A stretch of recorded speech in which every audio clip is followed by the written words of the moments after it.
Nous sommes de retour avec deux nouvelles personnes qui se joignent à nous autour de la table et deux Movember, je tiens à le souligner, Camille Bouchard et Jean-Martin Hossan, qui font Movember cette année et qui progressent finalement. Alors, le premier budget du gouvernement Marois a été dévoilé mardi par le ministre Nicolas Marceau de manière anticipée. Et malgré la précipitation, c'est un budget sans coup d'éclat qui reprend des mesures proposées par la CAQ et qui se montre assez favorable à l'investissement privé, comme le serait finalement un gouvernement libéral. Alors, analyse ce soir avec le chef d'Option nationale, qui a été dans une autre vie VP à la banque d'affaires Morgan Stanley à Londres, Jean-Martin Hossan. Bonsoir, M. Hossan.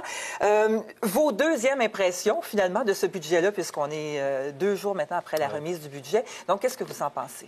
Bien, moi, ce que je déplore des budgets des dernières années, pas juste cette année, c'est que c'est devenu simplement un exercice de combien ça va nous coûter de plus ou quel service on va perdre, plutôt que d'être une occasion d'annoncer des projets emballants et rassembleurs.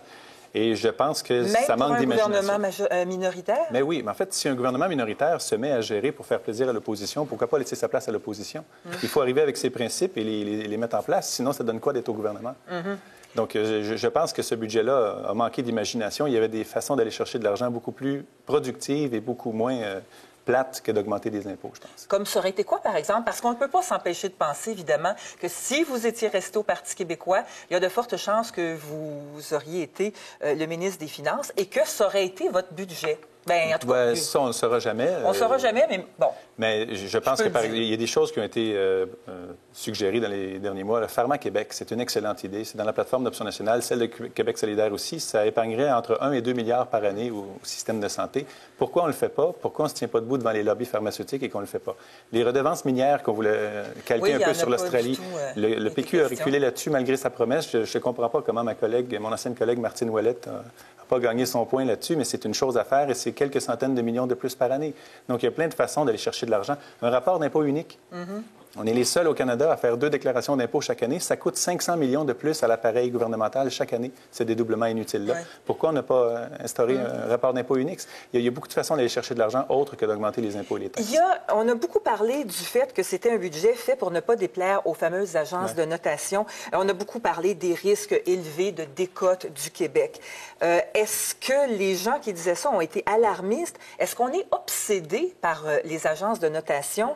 Est-ce qu'il y a abus de la part de ces agences-là? Bien, elles ont un rôle très important, évidemment. Puis quand on est décoté, ça coûte plus cher d'emprunter ensuite. Donc, il n'y a aucun pays, aucun État, même une province ou une ville qui va être décoté. Montréal a sa cote aussi.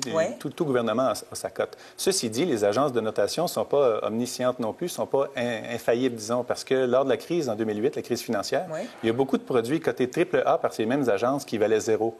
Donc, elles ont des failles, ces agences-là. Il ne faut pas s'imaginer que tout ce qu'elles disent, c'est la vérité absolue.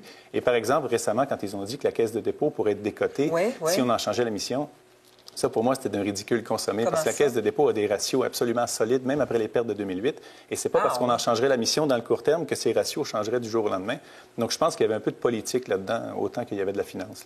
OK, donc on est vraiment alarmiste. Mais alarmiste, les agences de notation sont vraiment tout le temps du côté conservateur, archi-conservateur, quitte à en être peut-être un peu alarmiste, mais je pense qu'il ne faut pas tout le temps les suivre dans ce qu'on fait. On a un gouvernement qui est élu pour gérer la chose collective, puis il ne faut pas écouter les agences de notation avant la population, je pense. OK. Le ministre Marceau a dit que le principal défi du budget, c'était de contrôler les dépenses.